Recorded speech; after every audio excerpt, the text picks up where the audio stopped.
Mabuhay! This is the art of human beings being humans. Ronnie Protasio here, and we are now in Module 8, the process of art appreciation. At the end of this module, the learners are expected to identify the different purposes of art, describe what art appreciation is all about, appraise whether the given artwork is beautiful or ugly, and explain why they consider an artwork beautiful. What's art really for? It's a question we're remarkably reluctant to ask, but should. Once you know, it makes the point of art a whole lot clearer.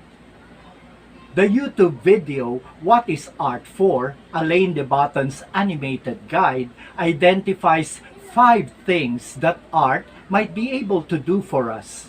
So, here are the 5 purposes of art according to Alain de Botton. Number 1. Art keeps us hopeful. It's an obvious fact that the most popular works of art in the world show pretty things. Happy people, flowers in spring, blue skies. This type of enthusiasm for prettiness worries people and artists who are concerned with the realities of life. Yes, there are a lot of ugly things happening in the world right now, but we need the pretty stuff, not because we're in danger of forgetting the terrible stuff, but because the terrible stuff weighs so heavily on us that we're in danger of slipping into depression. That's why prettiness matters. Painting a pretty thing is an act of hope. It gives hope in a world filled with war and heavy content. Art gives us hope. It's a way of conserving the ideals of hope to maintain beauty in our lives. Number 2. Art makes us less lonely. In a world that expects us to put on a smiling face at all times, it's easy to forget we all carry around a lot of private suffering and anguish. By making private suffering public, say, a dark painting or a somber piece of music, we are confronted by being reminded that pain and suffering is a normal part of human existence. Number 3. Art rebalances us. All of us are a little unbalanced in some way. People tend to be too intellectual or too emotional, too masculine or too feminine, too calm or too excitable. The art we love is frequently something we're drawn to because it compensates us for what we lack. It counterbalances us. Art is very good in capturing what's lacking in our life. You can tell what's missing from a person or a society from looking at the art they like.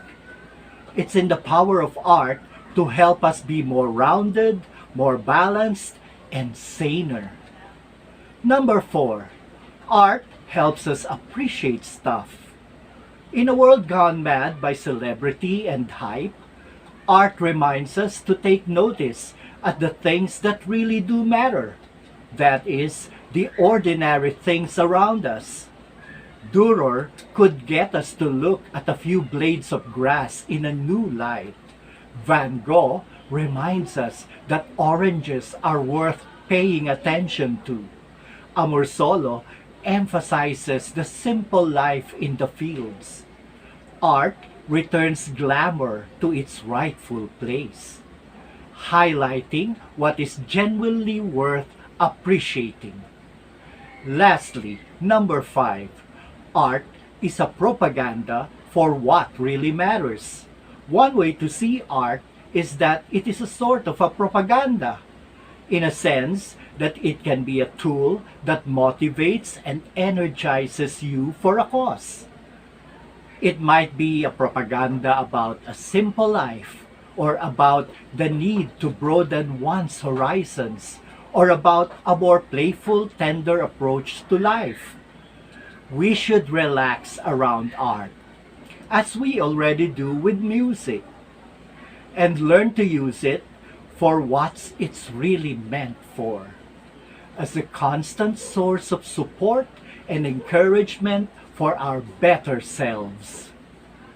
The best art reminds us of our best selves. The worst art does the opposite. Elaine concludes that fine art has become such a big deal culturally that we forget what it's actually for. Its job is to nourish and inform us spiritually. It's not our job to fawn in front of it like giggling fanboys. It should work for us, not the other way around.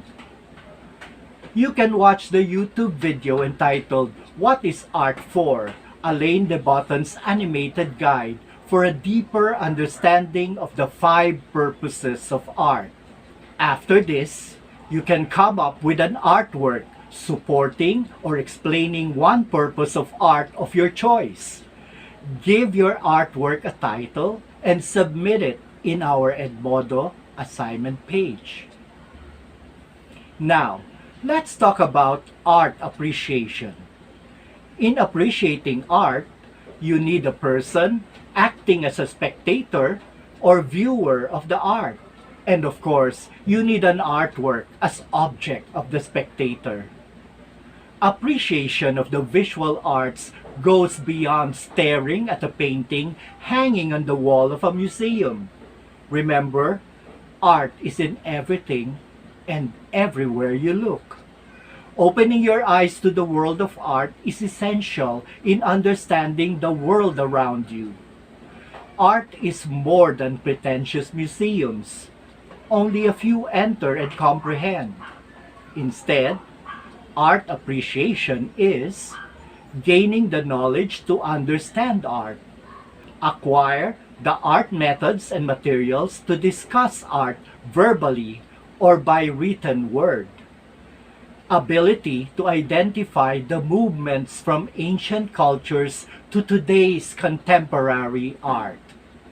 Learning how to appreciate art is a necessary cultural foundation enabling people to critically analyze art, art forms, and how cultures used art. All it takes to understand the art is just to look. Art appreciation centers on the ability to view art throughout history, focusing on the cultures of the people and how art developed in the specific periods. It is difficult to understand art without understanding the culture, their use of materials, and a sense of beauty.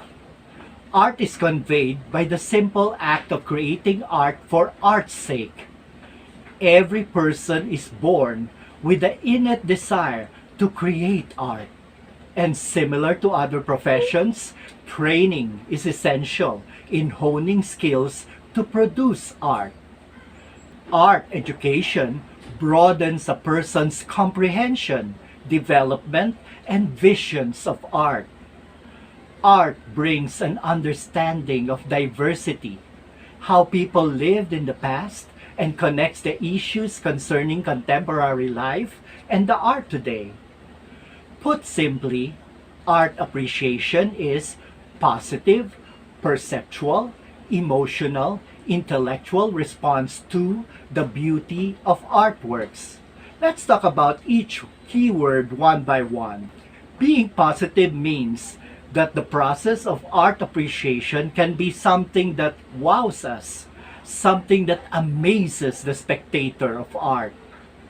Perceptual means using the level of the senses when looking at art for the first time, looking for the perceptual elements in the artwork and what these elements represent.